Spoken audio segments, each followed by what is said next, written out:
SuperTalk Mississippi Media production. The best used auto sales dealer in Corinth and surrounding tri-state area, Mills Autos has now moved to a bigger and better lot on 609 Sawyer Road. Specialize in helping good people get the vehicle credit they need. Apply today to get started with easy financing for everyone. millsautos.com. That's Mills and Autos, both with an S. I'm Steve Azar, and I'm on the other side of the microphone, meaning I'm asking the questions this time, and oh, have mercy for the airwaves. I spent 20 years in Music City, wrote and made some hits, traveled the world, and then moved my family back to the birthplace of American music and where the magnolia trees prosper. And now every time I put my feet on Mississippi soil, when I'm off the road, well, I'm at peace. On this show, it's all about hearing the stories straight from the mouths of the friends I've made along the way, their journey to success. Heck, there might be someone on, I don't even know, but you know how us Mississippi types are. We tend to take well to new company. In a Mississippi Minute, all 60 of them. I'm Steve Azar. It's just like that muddy river, moving slow. Ain't no worries, it's how life goes, baby. In a Mississippi Minute. That's right. Hey folks, time for another In a Mississippi Minute. Grateful for you tuning in as always. Steve Azar here on SuperTalk Mississippi. You are in a Mississippi Minute. Today we're going to celebrate another Mississippi treasure who's basically changed the world of music. Sometimes not the average Joe comes from Mississippi and they're inspired by this crazy thing we call something in the water.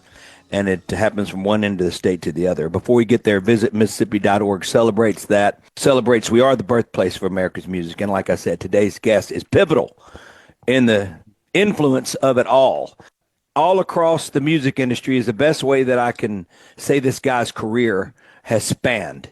He's an entertainer, a producer, songwriter, multi-instrumentalist, a music industry executive for a lot of years whose career has taken him from playing piano as a self-taught kid from Laurel, Mississippi, to working behind the scenes with some of the biggest names in country music. After moving to Music City, Nashville, he built an extraordinary career at MCA Records. He worked alongside legendary producer Ronnie Brown, incredible producer back in his Elvis days, played piano for Elvis and contributed to projects involving artists like George Strait, Reba McEntire, Vince Gill, Trisha Yearwood, George Jones, Wynonna Judd, Jimmy Buffett, and the list goes on and on. He later became a respected music publishing executive, helping develop the careers of acclaimed songwriters such as Keith Urban, Angelina Presley, Brandy Clark, Josh Osborne, and the list continues there.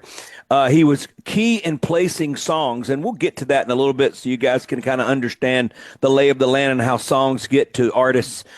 But it was Alan Jackson, Gary Allen, John Michael Montgomery, Josh Turner, Joe Nichols, and I can continue. As a performer, he's appeared on the Grand Ole Opry, toured internationally, and played with legendary artists ranging from the Turtles to a really good guy, Aaron Neville. As a producer, his work has been featured in film and television. As a songwriter, his music has topped the Billboard Bluegrass charts. Today, he's back home in Mississippi, like I am, where he continues his work in music publishing and copyright management at the one and only Malaco Records, while performing regularly and sharing the wealth of knowledge he's gained with the future generation of Mississippians. Excited to get to the story, found out how and when he made the move, and about his wonder years. Please welcome in Bad Ronnie Brown. Hello, Steve. It is an honor to talk to you. I'm so glad to be here. This is just amazing, man. I'm grateful to have you on. I'm grateful. I want to go back to your childhood as a kid. We both probably have similar beginnings, very young, getting instruments, 11, 10 and a half, 11 years old, all of a sudden trying to figure it out. You sort of turned to the piano. A lot of people, a lot of parents send their kids into piano world first before guitar. They want them to learn that and everything. It sounded like yours was guitar first, and then you made the move to piano. Take me back to sort of those days and your recollection of it all. Oh, yeah. Well, I was 11 years old, and my mother bought me a guitar. She insisted my dad buy me a guitar. And then I took lessons at the YWCA, and it was actually David Huff of David and the Giants who was teaching guitar. And he was just the coolest guy. And so he would he would get 45s. We would bring him like current 45s, and he would learn the songs and teach them to us. So I learned how to play Peter Frampton and all that stuff. So I loved the guitar, and I played for many years. But one day I was sitting at home, and I was like, I want to play piano. I want to be Jerry Lee Lewis. So I was like, wow, the C chord, and I played the C chord. I figured it out on the piano. I'm like, that's the same thing. And then the F chord, oh, well, that's an F on piano. And I thought, and easier to play an F on piano than on guitar, right? To the beginning. Yeah, exactly. And I thought, man, the world's going to think I'm a genius because I've discovered this. I love it. But then I got, and then I found out, but then that's how I learned. And I went and bought Elton John's greatest hits and the book and figured out the chords. And I started playing that whole that whole album. It was like 12 years old, and I was just wow. And you sort of picked just it, fascinated. You self-taught. You picked it out yourself. Exactly, I sure did. I took a little bit of lessons from a lady across the street for like 2 or 3 months, learned basic notes, but I never really studied music or learned how to read or anything. Well, it's all about what you hear, right? Exactly, yeah. Everybody else, Tim Walker, we were doing the great conductor. Got to know him, him and Sarah at doing One Mississippi at America 250, and he had all of this big, huge book of musical notes, and it looks like Chinese to me. And but it looked beautiful. It looked like art, and I'm going like, wow, that's amazing. But I hear it all. So sure, it's exactly how we're trained and taught. So you. Take me back to was it so you're 11? When did it get serious to you? Did you have a band in high school? I mean, at what point did you start going like, okay, this is real? Oh yeah, it was just like then I went into plays and I joined the choirs and did all the stuff in high school and everything. And a friend of mine from Laurel too, who got me into the music business in Nashville, he started a recording studio behind his house, just a little shack, 4-track. We used to record all the time and just write songs. And I was just like, gosh, I just had the bug the whole time. I got my 4-track sitting back there that Fostech, they redid it for me years ago, and it just sits there. You can't see it but it's under there as nostalgia, Wow. Yeah, but I've got all those old recording devices. So you guys were back there doing that. So who was he? He moved to Nashville first? Oh, his name was Buzz Stone. He's from Laurel, Mississippi. Sure. And, he was. And, I remember him. Yeah, as it went on, he was, I was still living. He moved up there and went to work for Warner Brothers and Belmont College and all that stuff, and encouraged me to move up to Nashville, which came a little later after high school and stuff. You go to college? You just went straight to Nashville? I went to Jones Junior College for a little while, and then which is Jones University now. Sure. And I went to USM, and when I got to USM, it just became a catastrophe because I chose all the wrong courses. I was going into electrical engineering, and I took all the wrong things, and it just crashed. And Buzz called me up one day, and I was just real depressed. And he says, "Hey, Ronnie, why don't you move to Nashville? I'm up here at Warner Brothers. We'll write songs and make millions of dollars." I thought, well, that sounds good to me. Wow. Well, I knew his name very well. Different story, but yeah. I remember Buzz very well, growing up and hearing his name from afar and all that. So that was you guys, but y'all grew up in Laurel together. Yeah. You're going to answer the age-old question that none of us can understand. What is it about Mississippi? What is it about? Oh, man. Well, when I left when I was 21. I was in Nashville for 31 years. So it was quite a long time. And when I moved back here about 10 years ago, the music then, we had all the influences. I mean, we were just influenced by everybody, of course, Elvis and all the things from Mississippi. And there's just something in the water here about music that it's just a deeper soul. And I've noticed that when I moved back here and live in Jackson now, it was just like, God, it's so good to be back. It's just it's like a freedom. It really music. was. The music it's like it just takes you to another place. We soaked in all that knowledge from so many great influences and mentors along the way. And when it starts to click for you, you're like going, okay, wait, there it is. And I think that growing up in Mississippi, you mentioned choir, you mentioned church, you mentioned, clubs, you mentioned frat houses. I mean, we talk about all these places where we ended up growing up playing around, juke joints and all that. We were inspired, and we were basically overwhelmed with all of these styles of music. and obviously Jimmy Rogers, and there's BB, and there's Elvis, and it's just like, what do you become to become authentic? And that journey for me was very difficult. I mean, I got to tell you, but once it happened, and I figured out, oh, there it is. The people were equal; they were there with you. You know, in the masses. So you're like, oh, there it is. And what took me so long, but when I moved home, Ronnie, everything that I wanted to write about growing up, that I was trying to write about when I was in Music City and locked and loaded, I couldn't until I got back full circle. Right. I'm finding that as well. You know, I just have a whole nother inspiration, and it's like, wow, I love Nashville for sure, but I'm glad to be back. You know, we're it's glad like to have good you to come back. home. You know? Yeah, well, we're glad you made it home. We're going to dig into some of these crazy stories in a second. Take a break. We are with Ronnie Brown, music executive, music songwriter, music, just period, Mississippi treasure. Went off to Music City and did incredibly well. And what does he do? Comes back home and pays Mississippi sales tax. I love it. That's what it's all about. Visit Mississippi.org. Celebrates folks like Ronnie Brown. Grateful for him. Definitely on hallowed Mississippi. We'll be right back.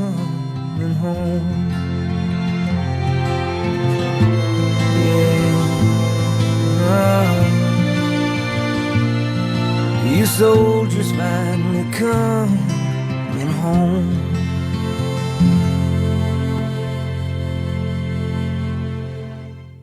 Listen and watch all your favorite SuperTalk Mississippi shows live and on demand. Listen to tons of music. Plus, get the latest breaking news from across the state with the SuperTalk Mississippi app. The SuperTalk Mississippi app. Download the SuperTalk app on your iPhone or Android device now for free. Just search SuperTalk Mississippi in your app store on your mobile device to get everything Mississippi all in one place. The SuperTalk Mississippi app. Get it now. I feel more beautiful.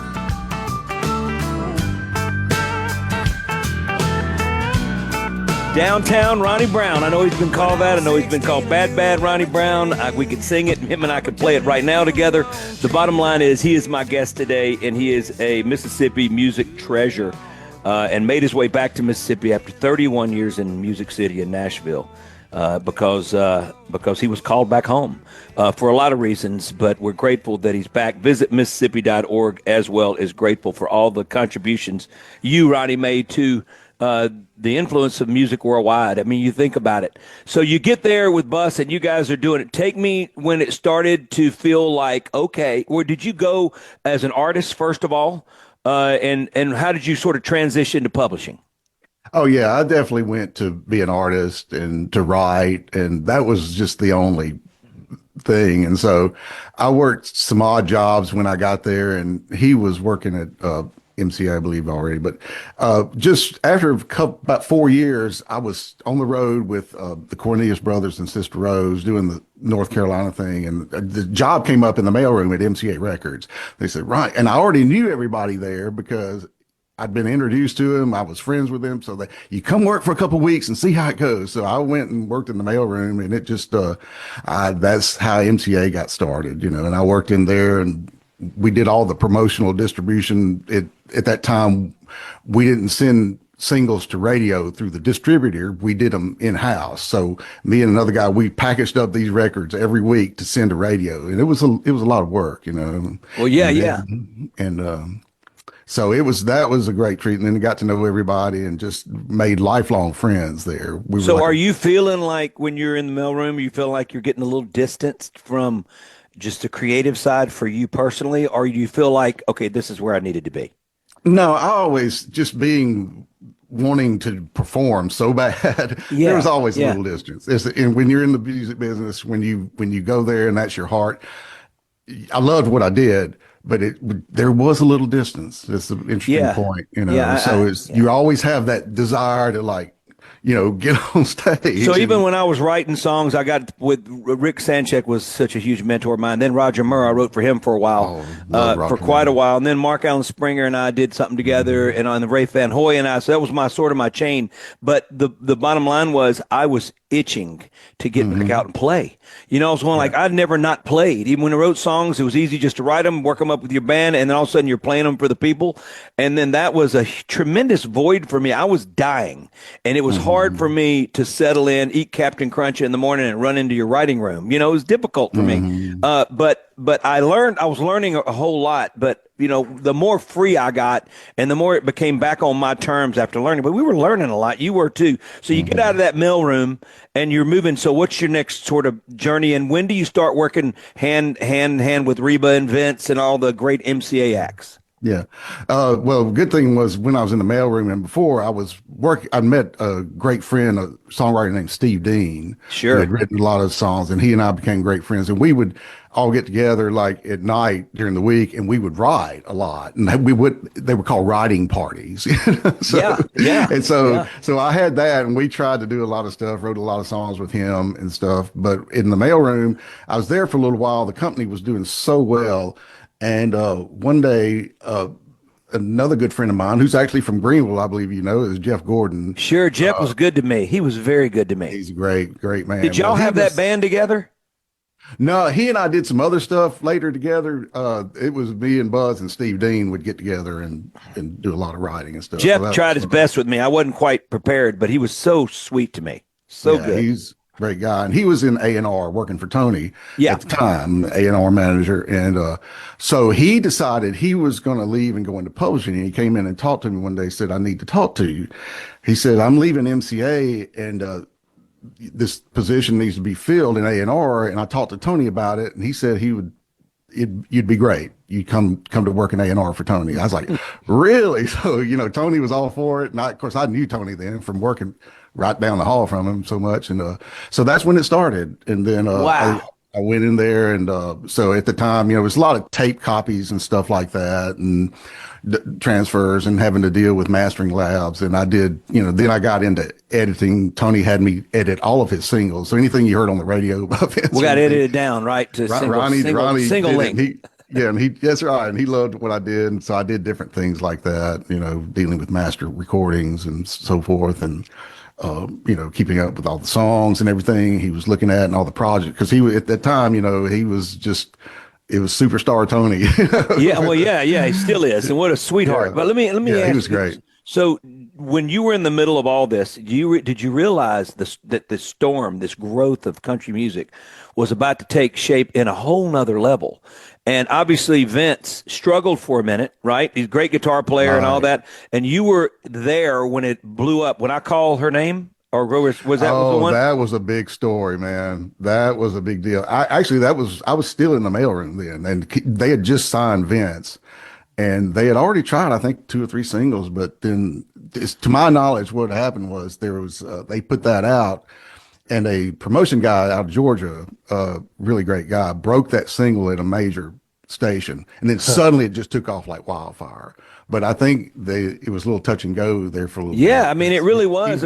Yeah, right. Even if you're great, sometimes you don't get. And you know, how many great ones would probably slip by in the cracks because they just gave you a certain amount of time, a certain amount of money you spent, and all that. And it was interesting. I mean, like you always felt like you were one song away from getting there, one song away from never getting there. I mean, like it was like, you know, these opportunities that come. Obviously, Vince, everybody knew, is crazy talent. And very ambitious on the golf course, if I may mind. Oh, I hear he's a good one. I've dealt with that. You like it when you get him upset because it becomes a trip. It's like this beautiful, angelic Vince Gill, his voice, and then he becomes a tyrant on the golf course when he's not playing good. But but anyway, I always kind of wanted him to play really good because I didn't want to see the other side. But very competitive guy. A sweetheart, Amy, obviously Grant, sweet as she can be. Yeah. So when does it start happening when you start working with artists? Well, I'm mainly was working for Tony, so I did not actually produce anything. Tony did all the production. So I was just there with him, you know, is when they were choosing songs, setting up the record, coordinating all the recording and all the mixes and everything. So basically, I could have gone into producing, but I left MCA at one point. That's another story. But I was just around all the artists. They were there all the time. There was, Marty Stewart. It was great when Marty Sweetest Stewart. guy in the world, right? And I will never forget Mac McAnally when Tony said, "We'll always have an album out on Mac McAnally." So because you just have that's to. where I got to know Mac. And I used the Mississippi connection and Marty. Yeah. And then, I remember when they signed Trisha Yearwood. So, and it was just a matter of hanging around them and just watching them grow and just take off. It was quite extraordinary. How long did you do your stint with Tony? I was at MCA for 7 years. A long time. I was with Tony for about 4, maybe 5 years, doing that. And, he was great to work for. He was great to work for. It was just a real, magic time because the MCA, everything they put out went number one. And so the label at the time was just on fire. Yeah, they were the number one Billboard label each year and everything. And there was some serious hay being made in your day. I mean, it was crazy. Yeah. So which is going to lead me to the next segment when we get after this break. I want to talk to you about, you were around all these songs and you got to hear hits being made. And at some point, it starts to register, right? You start going like, oh, well, that's got to be something, because you sort of just, you're just around these incredible songs, which is where it all starts. And you match the musician, you match the player with it and the artist, and then it's just an explosion of a hit. We'll be right back with Ronnie Brown, Mississippi's own, incredible career in Music City. We're glad he's back home, though. Blessings to him, and thank you for our mutual pal, Craig Ray, C. Ray, for making us finally sit down together next to you and your piano, doing your magic. Visit Mississippi.org. Lives, loves, and laughs. All the emotions that come from great artists like my man Ronnie Brown. We'll be right back. Don't go away. For so long, I sure ought to know what it finally feels like to be doing it right. I saw the light. Sun came up in the middle of the night. Been doing it wrong for so long. I sure ought to know what it finally feels like. I sure ought to know what it finally feels like. I sure ought to know what it finally feels like to be doing it right. I'm still trying to find my way. Up to $20,000 available for first-time home buyers. Hey folks, Steve Azar here. Helping is the heart of our friends at Guarantee Bank. They offer programs like the Home Buyer Equity Leverage Partnership Grant that can assist qualified first-time home buyers with up to $20,000 towards down payment and provide home ownership counseling to empower you on your journey. These funds are first come, first served. Learn more about this program and to apply now, go to gbtonline.com. Guarantee Bank, member FDIC.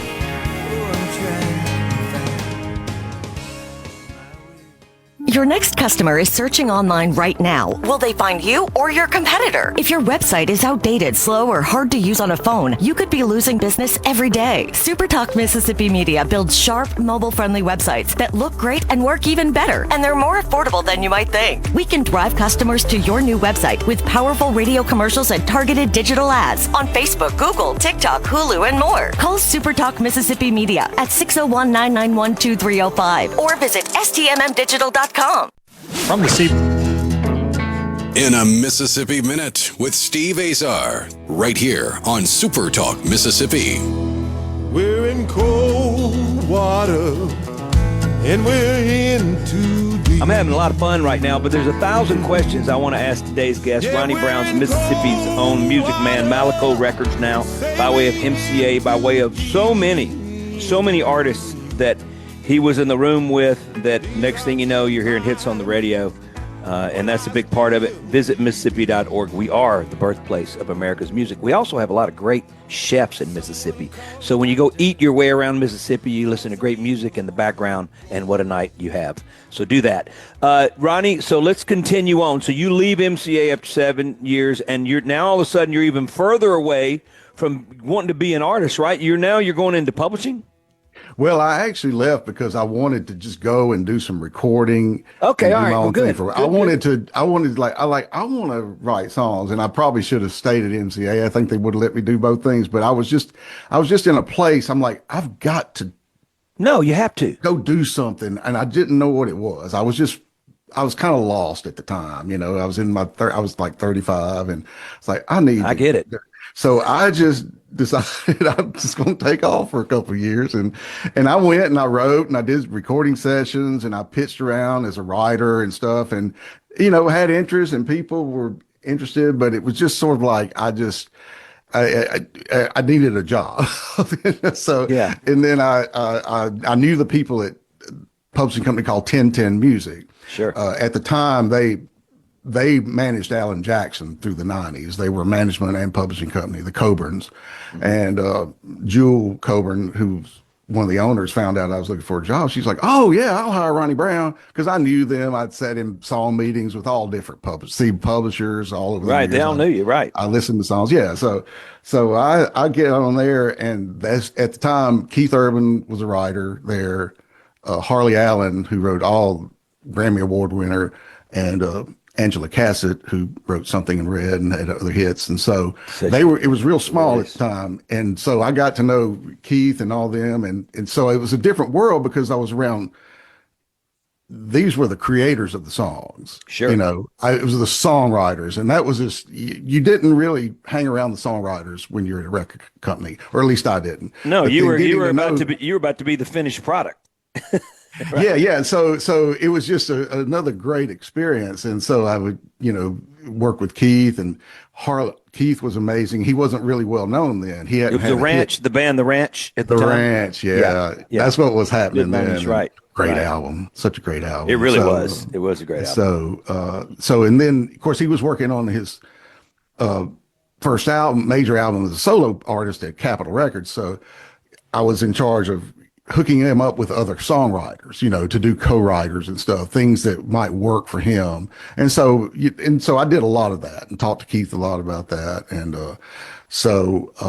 that was a big process, and got to be really good friends with him. It was a great experience.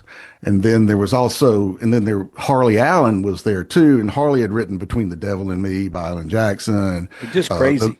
A bunch of number 1 songs, and, you know, went on to have the Little Girl by John Michael Montgomery, and The Baby by Blake Shelton, and all this stuff. And he was an interesting character. I remember Don Goodman. I wrote a lot of songs with Don, and Don wrote Coming Down a Dusty Dixie Road, Ring on Her Finger, Time on Her Hands, but Angels Among Us. But he wrote big, you know, Old Red. And with Blake, and I'm like, Don, he played it for us, you know, because everything sounded the same with Don. He was a great lyricist. But I was going, Don, I mean, like, who's going to sing a song about their dog? I mean, and then I started thinking, you know what? I was writing with Henry Gross like a year later and going like, well, Henry Gross wrote it about Shannon, and that was a huge hit. And I called Don and I said, Don, I got to tell you something. Old Red has a shot because of this. Next, it was a year or two later, right. And Blake did Old Red. I just loved it. Well, I understand what you mean, because Harley wrote a song called Tough Little Boys. Sure. Gary Allen it was #1 song for 2 weeks. Well, such a good record. I met with my friend of A&R at MCA at the time. He came over to my office and I said, here's a song. I don't know if this works for Gary or this is his song, but you just need to hear this. It's a great song. He's like, oh man, that'll be perfect for Gary. He's married and has 6 children. And I had no idea. You know, wow. This is his story. And so, and Gary loved it. And then it was like, wow, that's one of those moments, you know, you're like, oh man. Yeah. Yeah. You know, I want to ask you something about Music City right now. While you're going through that, you and I got to experience just the feeling of walking up and down the row, making these incredible relationships because we were all sort of seeing each other, first of all, and open the door to those opportunities to build relationships and all that. And I'm not saying I'm not for progress. I am. But I'm also preservation. And Music Row is like it's barely there now. Yes. And we had 4 big old streets, long streets that so much history that just the feeling of that. How do you feel about the type of growth that they have and compared to when we were there? Well, I think it's like a lot of people feel now. It hurts. It's kind of like a heartbreak because I remember being up there where where all the stuff is by the roundabout up there where the Country Sure. Music Hall of Fame used to be right there. Exactly. It was more like a wax museum than It was, the Hall you're of right. Fame then. But it was so cool. You walked in, you saw a wax figure of Kenny Rogers and, stuff and all that stuff, the Loretta Lynn store and the Hank Williams store and all that.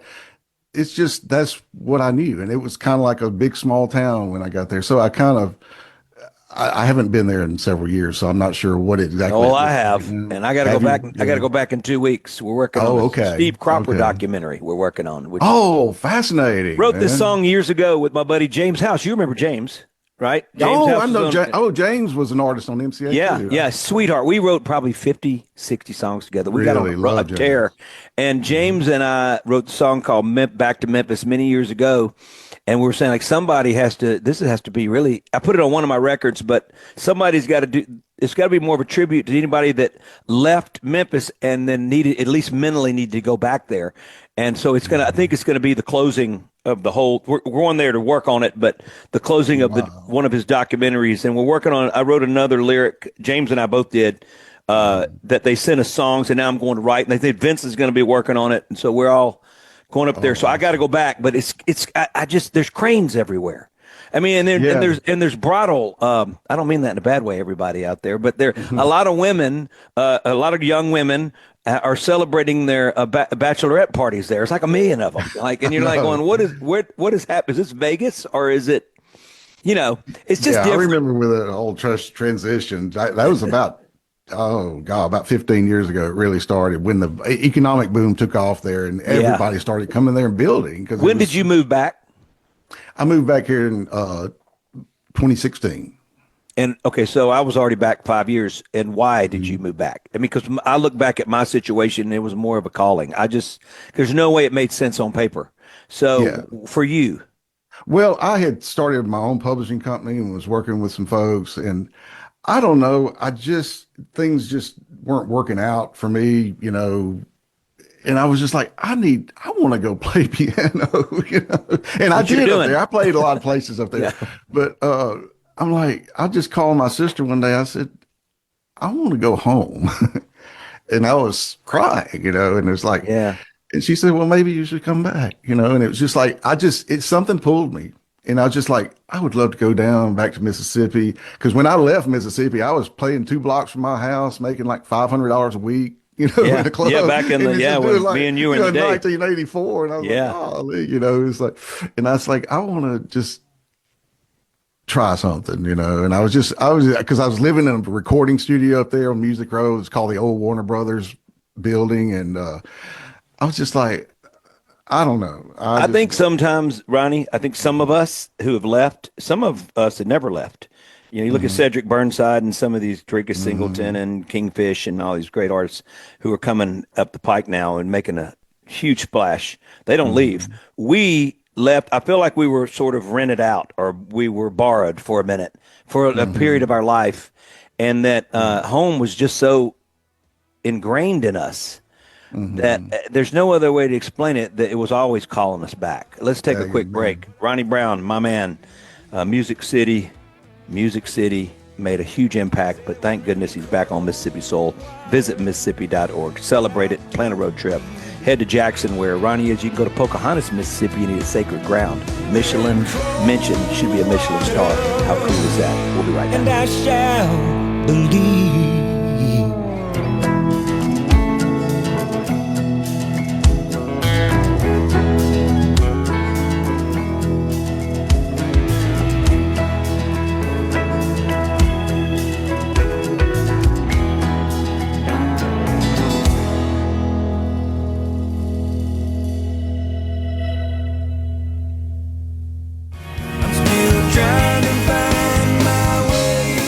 $20,000 available for first-time home buyers.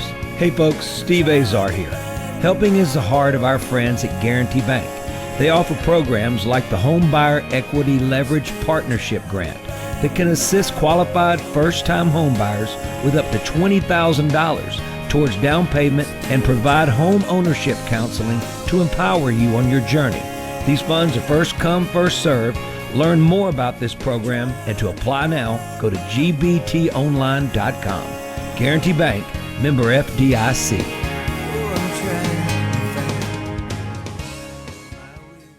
Your next customer is searching online right now. Will they find you or your competitor? If your website is outdated, slow, or hard to use on a phone, you could be losing business every day. SuperTalk Mississippi Media builds sharp, mobile-friendly websites that look great and work even better, and they're more affordable than you might think. We can drive customers to your new website with powerful radio commercials and targeted digital ads on Facebook, Google, TikTok, Hulu, and more. Call SuperTalk Mississippi Media at 601-991-2305 or visit stmmdigital.com.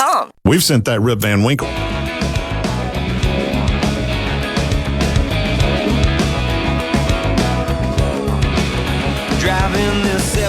got a short segment left with a long career in the music business. Ronnie Brown, grateful to have him on and get to know him right in front of your very own ears. And visit Mississippi.org. So grateful for all that they've allowed me to do and get to know folks like Ronnie a little better, a lot better. And I'm really grateful. Go to visit Mississippi.org. Ronnie, we got a short segment left. I want to talk about what's going on at Malaco. I want to talk about, what your job description is now. Malaco is when I would go and sit in a room with some producer or somebody, from Stroud to whoever, Malaco was always sort of just like this halo around so many people, because it's got such a huge history and is still around. Oh, it's fascinating. It's fascinating. Because they started in the 60s and they've grown. Then, of course, during the 70s, they started having some major hits like Mr. Big Stuff and Ring My Bell and so good. All the King Floyd stuff. And so just to know the history of it is great.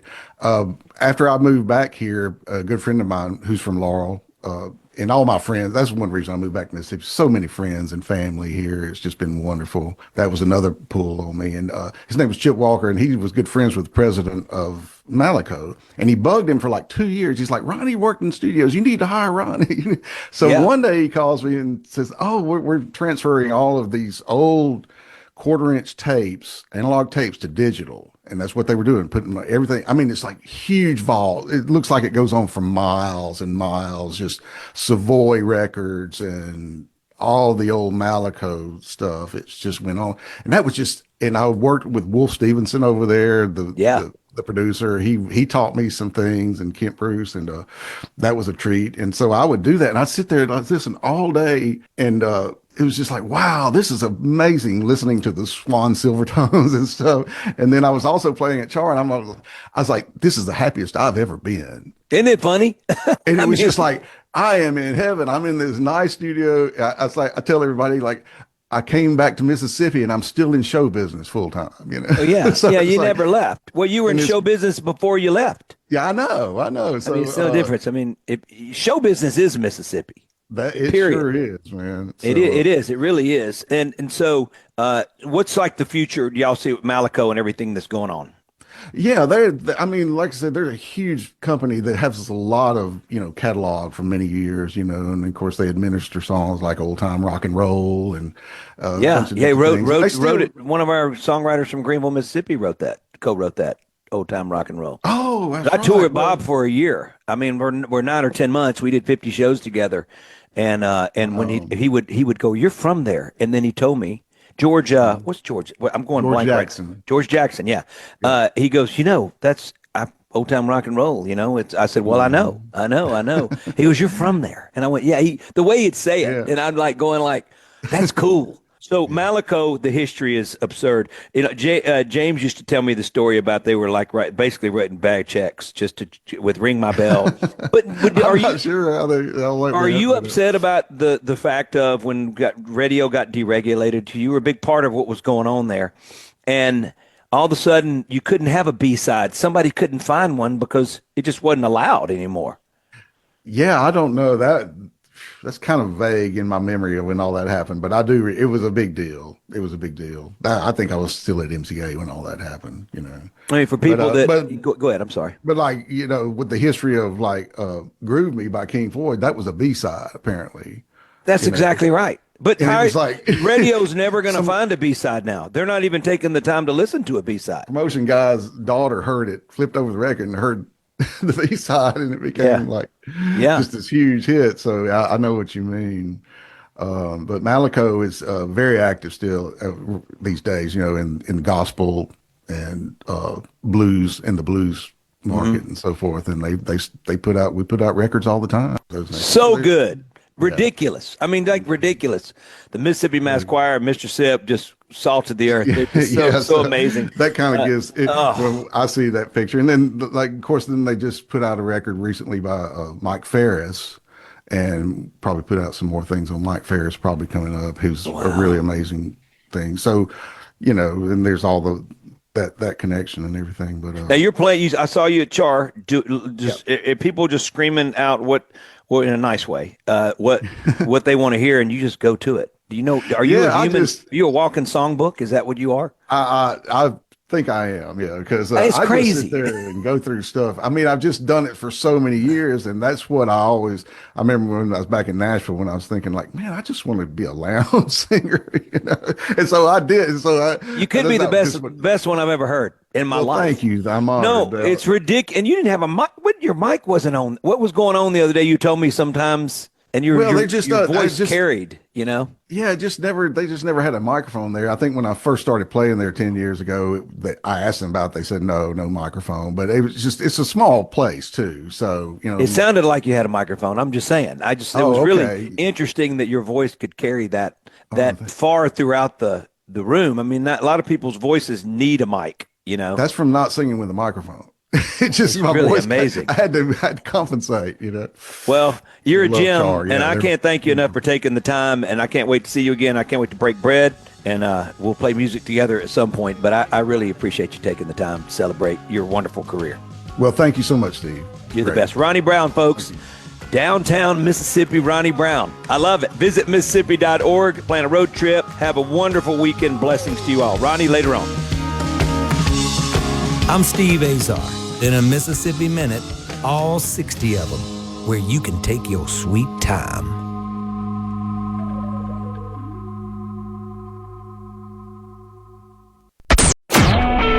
A SuperTalk Mississippi Media production.